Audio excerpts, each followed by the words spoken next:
नमस्कार, मैं छवि हाजिर हूँ लेकर प्राथमिक क्षेत्रों के विकास को समर्पित हमारा ये कार्यक्रम कृषि दर्शन। इस कार्यक्रम में हम बातें करते हैं प्राथमिक क्षेत्र से जुड़े तमाम व्यवसायों के विकास की, क्योंकि इन क्षेत्रों का विकास द्वितीयक क्षेत्रों के विकास को भी सुनिश्चित करता है।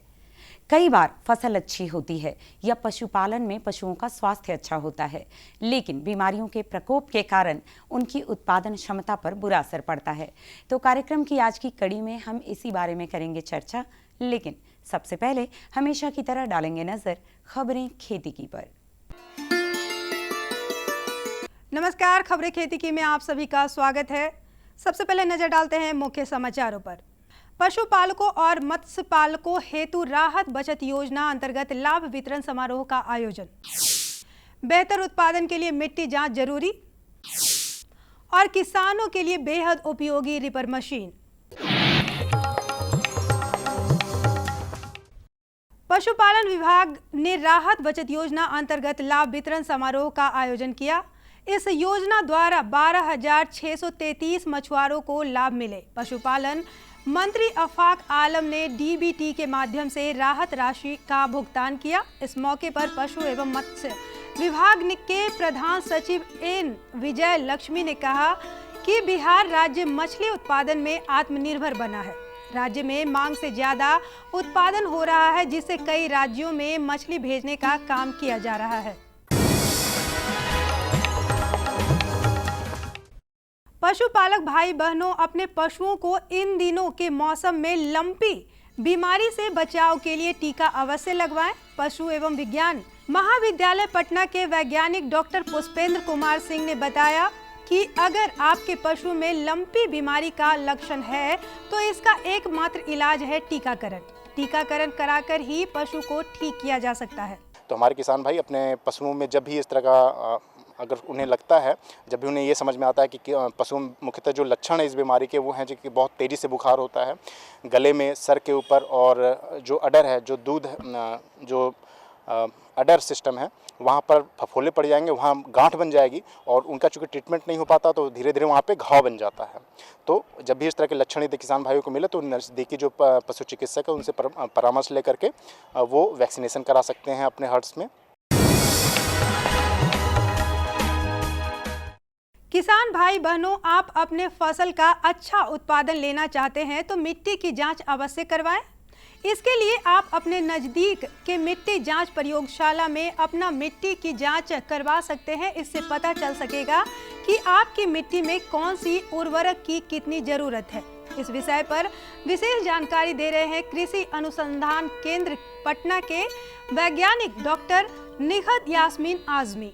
जो किसान भाई खेती करते हैं वो मिट्टी जांच पर ज़रूर ध्यान दें और अपने कहीं भी नज़दीकी मिट्टी जांच केंद्र में मिट्टी का नमूना लेके आए और वहाँ से उनको मिट्टी का नमूना जांच कर जो प्रतिफल दिया जाता है और जो फसल वो लेना चाहते हैं उसके आधार पर उर्वरक की अनुशंसा की जाती है और उसी अनुशंसा के आधार पर वह urea, DAP, muriate of potash, सूक्ष्म पोषक तत्व, जो भी चीज़ की अनुशंसा की जाती है वो अपने खेतों में डालें और फसल उत्पादन करें।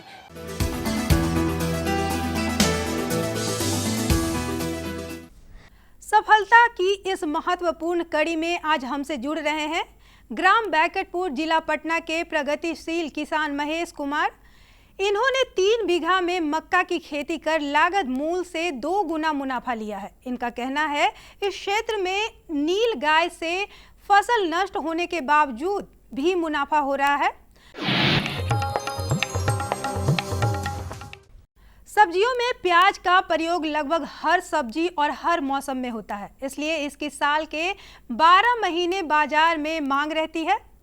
इसके उन्नत प्रभेदों का प्रयोग कर किसान अधिक लाभ ले सकते हैं। प्याज के उन्नत प्रभेदों का चुनाव क्षेत्र की जलवायु और मिट्टी की गुणवत्ता को ध्यान में रखते हुए किया जाना चाहिए।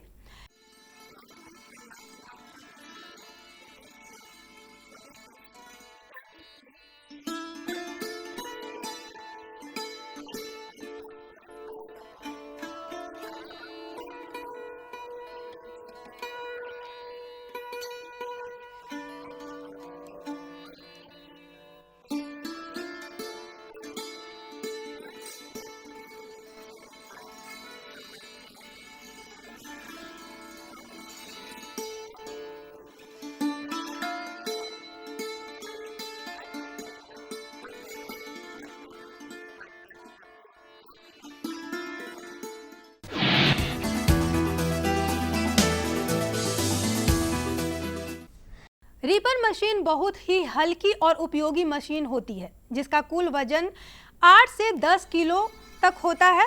एक आंकड़े के मुताबिक हंसिया के तुलना में रीपर मशीन से गेहूं कटाई में 4 गुना तक की कम मजदूरी लगती है। इसमें ईंधन की खपत भी बहुत कम होती है और प्रति घंटे 1 लीटर से भी कम तेल लगता है। यह मशीन गेहूं, धान, धनिया और ज्वार आदि की कटाई बखूबी करती है। ब्लेड बदलकर चाहे तो मक्के की भी कटाई कर सकते हैं। अब जानते हैं क्या है आज का मंडी भाव।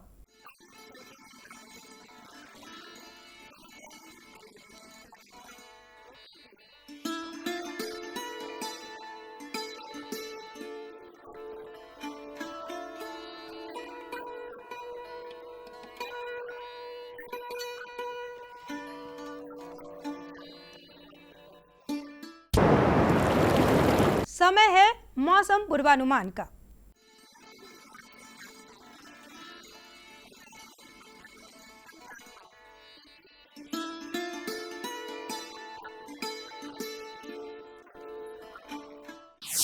हर जोखिम से निकल कर फसल आए, सुरक्षित हो जाए। फसल बीमा से हर किसान अब आत्मनिर्भर हो जाए। अब सूखा पड़े या बाढ़ आ जाए कोई डर नहीं। अब ओले पड़े या कीट पतंगे फसल खा जाए कोई फिक्र नहीं। अब कैसी भी आपदा हमारी फसल पे आ जाए, क्षति होने पर हमारे दावों का उचित भुगतान मिलता है क्योंकि हमने लिया है प्रधानमंत्री फसल बीमा। बुआई से फसल कटाई तक हर जोखिम का दावा, न्यूनतम प्रीमियम पर अधिकतम भुगतान का वादा। योजना से हर साल जुड़ रहे हैं 5 करोड़ से ज्यादा किसान। अब आपकी है बारी। नजदीकी कृषि कार्यालय, सहकारी समिति, बैंक शाखा, अधिकृत बीमा कंपनी या जन सेवा केंद्र में स्वेच्छा से करा सकते हैं पंजीकरण। फसल बीमा पोर्टल या फसल बीमा ऐप द्वारा भी किया जा सकता है पंजीकरण। प्रधानमंत्री फसल बीमा योजना, आपकी फसलों का संपूर्ण सुरक्षा कवच। कृषि एवं किसान कल्याण मंत्रालय, भारत सरकार। किसान भाइयों गांठ बांध लो, गांठ बांध लो। बात बहुत है काम की, समृद्धि के पैगाम की। मिट्टी के मिजाज को समझो, मिट्टी के हर राज को समझो। मिट्टी की तुम जांच कराओ, मुफ्त सॉइल हेल्थ कार्ड ले जाओ। कभी मुनासिब बीज लगाओ, सही किस्म की खाद ले आओ। जितनी जरूरी उतनी डालो, सही मात्रा खुद पहचानो। इसको अपना मंत्र बना लो, मिट्टी की सेहत तो जानो। बात बहुत है काम की, कम लागत अधिक वरदान की। किसान भाइयों गांठ बांध लो। आज ही मिट्टी की जांच कराएं, राज्य सरकार के कृषि अधिकारी से संपर्क करें और मुफ्त में सॉइल हेल्थ कार्ड पाएं। कृषि और किसान कल्याण मंत्रालय द्वारा किसान हित में जारी। खबरें खेती की में अभी आपने जाना मौसम के मिजाज के बारे में, ली जानकारी मंडी के भाव की। रूबरू हुए आप अपने ही एक सफल साथी के सफलता के राज से, जाना अपने नवीनतम तकनीकों और उपकरणों के बारे में भी। अब बढ़ते हैं आगे, जहां इस भेंट वार्ता के जरिए हम जानेंगे अपने पशुओं के स्वास्थ्य के बारे में। जी हां, पशुओं में होने वाले त्वचा रोग और उनकी रोकथाम के बारे में। आइए अब लेते हैं जानकारी अपने विशेषज्ञ से। किसान बंधुओं नमस्कार। इस समय हमारी गाय एक बीमारी से पूरी तरह ग्रसित है और दूसरी गाय भी इससे दिन प्रतिदिन संक्रमित हो रही है। इसको त्वचा गांठ रोग भी कहते हैं या लंपी रोग भी कहते हैं। यह इतना भयानक है कि इससे गायों में मरने की संख्या लगातार बढ़ रही है। ऐसे में यह किसानों के लिए यह कठिन समय है, चिंता का वक्त है। उनको आर्थिक क्षति भी हो रही है। ऐसे में आपके लिए बेहद ज़रूरी है कि आप इस लंपी रोग के बारे में जानें, इसके क्या लक्षण हैं, उपचार के क्या तौर तरीके हैं और किस तरीके से आप लंपी रोग पर काबू पा सकते हैं। इसी उद्देश्य से आज हम चर्चा करने जा रहे हैं पशुओं में होने वाला त्वचा गांठ रोग और इसका क्या रोकथाम के उपाय है। इस विषय पर चर्चा को आगे बढ़ाने के लिए और विशेष जानकारी देने के लिए आज हमारे साथ हैं बिहार वेटनरी कॉलेज पटना के associate professor doctor Vipin Kumar. Sir बहुत बहुत स्वागत है कार्यक्रम में। चूँकि यह बहुत एक संक्रमण वाला रोग है और बहुत तेज़ी से फैल रहा है, ऐसे में सबसे पहले आपसे यही जानना चाहूँगा कि संक्रमित होने के बाद किस तरह के लक्षण गायों में दिखाई देता है और उन गायों का जिनमें असर इसका नहीं है उसका हमारे किसान किस तरह उनका देखभाल करें। जैसा कि आप लोग जानते होंगे कि अभी के समय में त्वचा गांठ रोग सबसे महत्वपूर्ण बीमारी साबित हो रही है, जो कि हमारे पशुओं में हो रही है। तो जैसा कि इन्होंने प्रश्न किया है कि हो जाने के बाद क्या निदान हो सकता है और जिन पशु को इस बीमारी का लक्षण नहीं आया है उसके बचाव के लिए क्या करना। बहुत अच्छा क्वेश्चन आपने किया है। तो किसान भाइयों, मेरा सबसे इम्पॉर्टेंट सलाह आपके लिए है कि जब भी आपको लगे कि पशुओं के शरीर पे छोटा छोटा दाना उभर कर सामने आए और पशु के खाने पीने में कमी आ जाए, उसकी दूध की उत्पादकता में कमी आ जाए, तो सबसे पहले आप अपने पशु को ध्यान दीजिए और उसके शरीर का तापक्रम आप मापिए। तापक्रम मापने के लिए एक साधारण थर्मामीटर का यूज करके अगर शरीर का तापक्रम 102 डिग्री फ़ारेनहाइट से ज़्यादा हो जाए और पूरे शरीर पे दाना दाना दिखाई दे, और कभी कभी दाना नहीं आने के पहले एक लक्षण और दिखाई देती है कि पशु खाना पीना छोड़ देते हैं और चलने में परेशानी होती है, आगे के पैर से लंगड़ापन शुरू हो जाता है और जो ड्यूलैप होता है, आगे के पैर के ऊपर का जो भाग होता है उसमें स्वेलिंग आ जाता है, सूजन आ जाता है और पशु खाना पीना छोड़ देती है और उसका दूध, अगर दूध देने वाली जानवर है तो दूध की उत्पादकता में अचानक कमी आ जाती है और जो भी गांठ उभर कर सामने आता है शरीर पे, उसका आकार धीरे धीरे बढ़ते जाता है। एक ऐसा भी समय आता है कि आकार बढ़ते बढ़ते उसमें मवाद भर जाता है और मवाद भरने के बाद वो छोटी छोटी फुंसियों के रूप में फूट कर मवाद बाहर आने लगता है। तो इससे स्पष्ट होता है कि हमारी पशु लंपी रोग से ग्रसित हो गई है। और जैसा कि सर विदित है कि यह बीमारी एक विषाणु जनित बीमारी है, जो कि पहले बकरियों में होती थी, एक पॉक्स डिजीज़, जिसको हम छोटी माता बड़ी माता आम बोलचाल की भाषा में कहते थे। तो बकरियों की छोटी माता या बड़ी माता होती। उसी वायरस का एंटीजेनिक शिफ्ट से, म्यूटेशन से इस वायरस का जन्म हुआ, विषाणु का जन्म हुआ और यह बहुत अधिक मात्रा में हमारे वातावरण में फैला और जो भी संवेदनशील पशु हैं उसको संक्रमित करते जा रहा है। और पशुओं के संक्रमण से बहुत सारी मृत्यु भी हो रही है जानवरों में, और अगर मृत्यु नहीं होती है तो पशु की उत्पादन क्षमता में बृहद पैमाने पे कमी देखी गई है। चाहे वो मांस उत्पादन करने वाले के लिए आप गाय पाल रहे हो, बैल पाल रहे हो या गौवंशीय प्रजाति पाल रहे हैं, दूध उत्पादन के लिए कर रहे हैं तो दूध में कमी आएगी।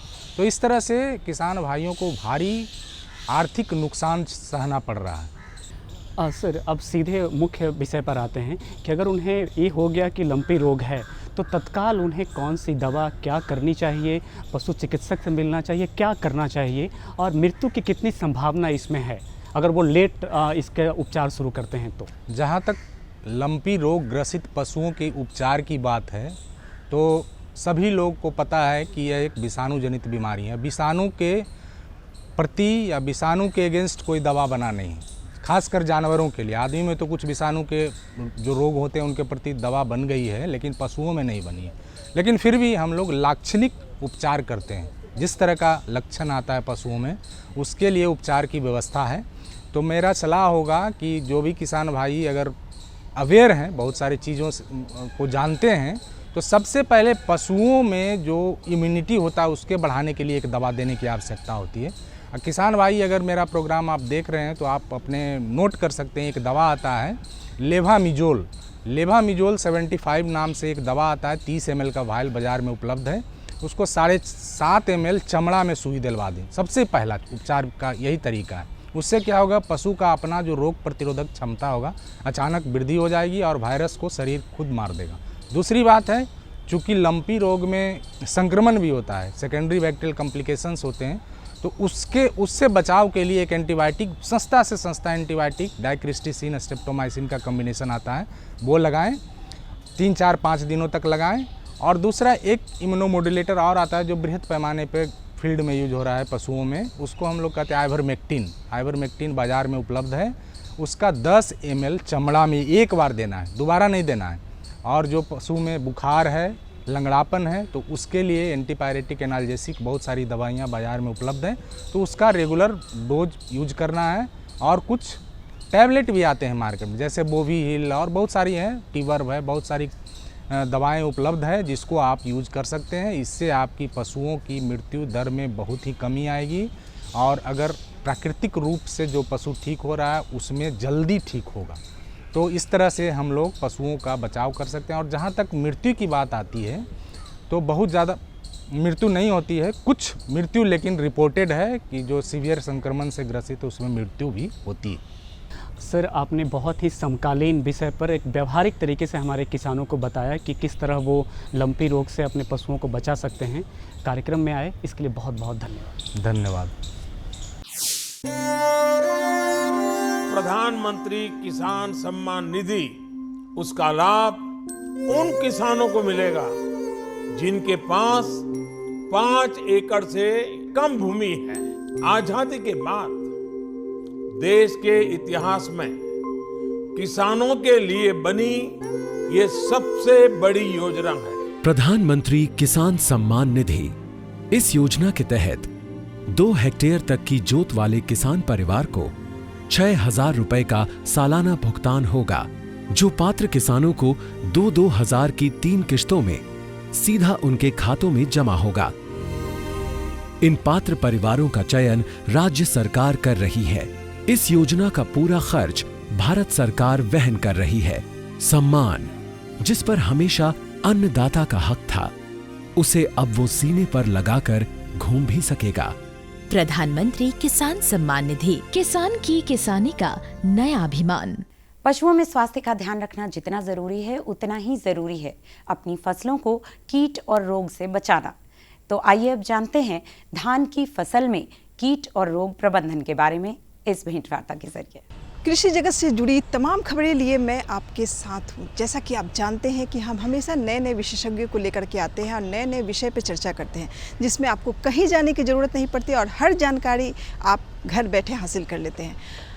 धान खरीफ की प्रमुख फसल है, इसे देश के हर हिस्से में उगाया जाता है, लेकिन हमारे किसान भाई जो बहुत ज़्यादा मेहनत से इसे उगाते हैं, बहुत चीज़ों का ध्यान भी रखते हैं किस तरह से फसल को तैयार करनी चाहिए जिससे कि उपज अच्छी हो, लेकिन कभी कभी ये काफ़ी नुकसान भी दे जाता है। मतलब इतनी मेहनत के बावजूद इस तरह से नुकसान क्यों होता है?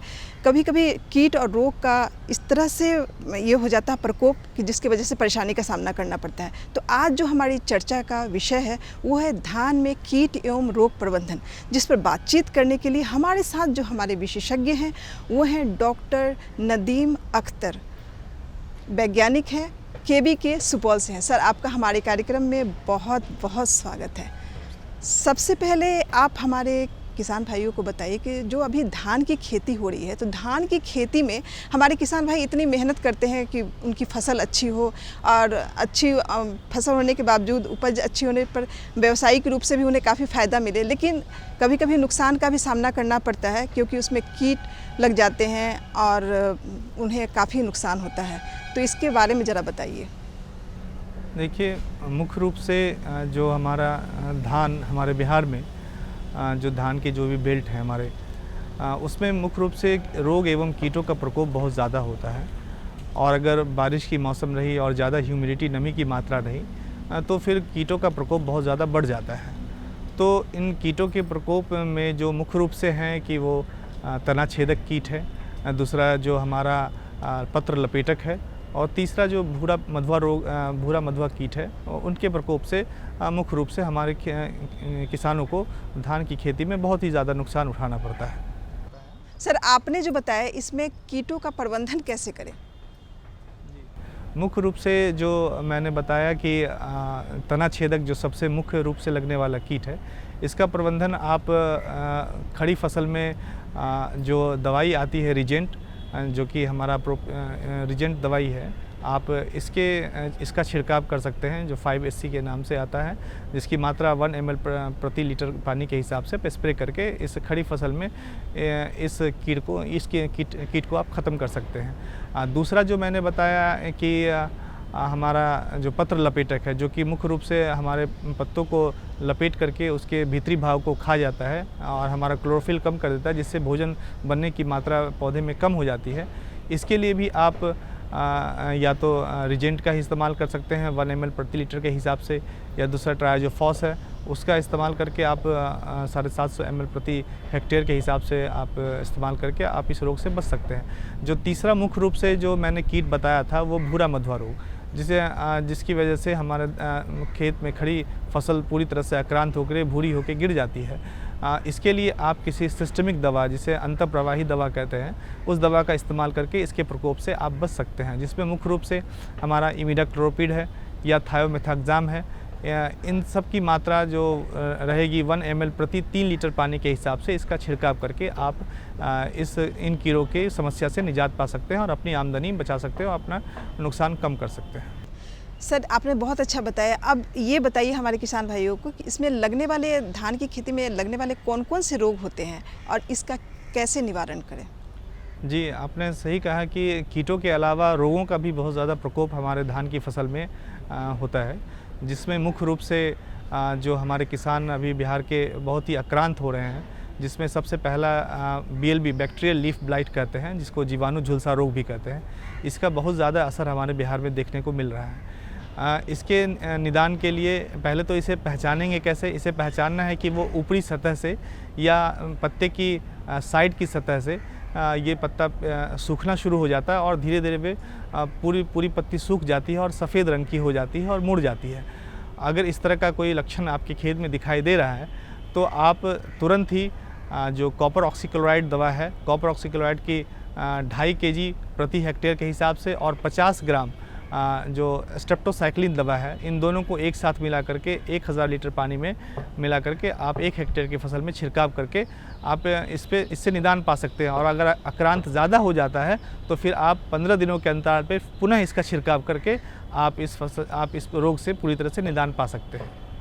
सर, हमारे जो किसान भाई जैसे कि धान की फसल तैयार करते हैं, लेकिन कभी कभी बीच में देखते हैं ना कि अभी आजकल ज़्यादा सुनने में आ रहा है कि धान की फसल तैयार हो गई है लेकिन बीच में काफ़ी झुलसा हुआ टाइप का लगता है। ये किस कारण से होता है, ये हमारे किसान भाइयों को बताइए तो उनकी बहुत सारी समस्याओं का समाधान होगा। ये जो मुख्य समस्या है, ये एक फफूंद रोग की वजह से ये हमारे धान की फसल में लगता है, जिसे हम लोग कहते हैं शीथ ब्लाइट, मतलब जो न पर्ण अंगमारी।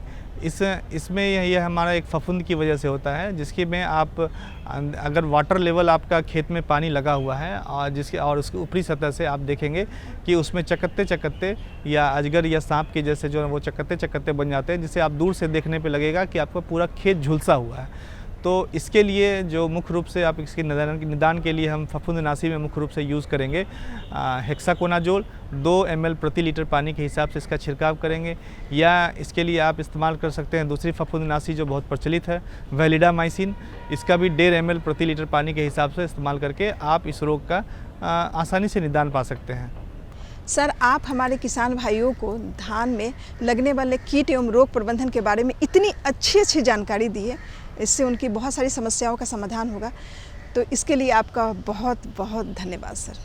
कार्यक्रम की अगली कड़ियों में कुछ ऐसी ही और भी जानकारियां आप तक पहुंचाने की कोशिश होगी हमारी, तो जुड़े रहिए कार्यक्रम से इसी समय इसी चैनल पर। होगी आपसे फिर मुलाकात, तब तक के लिए रखिए अपना और अपनों का ख्याल और दीजिए इजाज़त। नमस्कार। हमारा पता है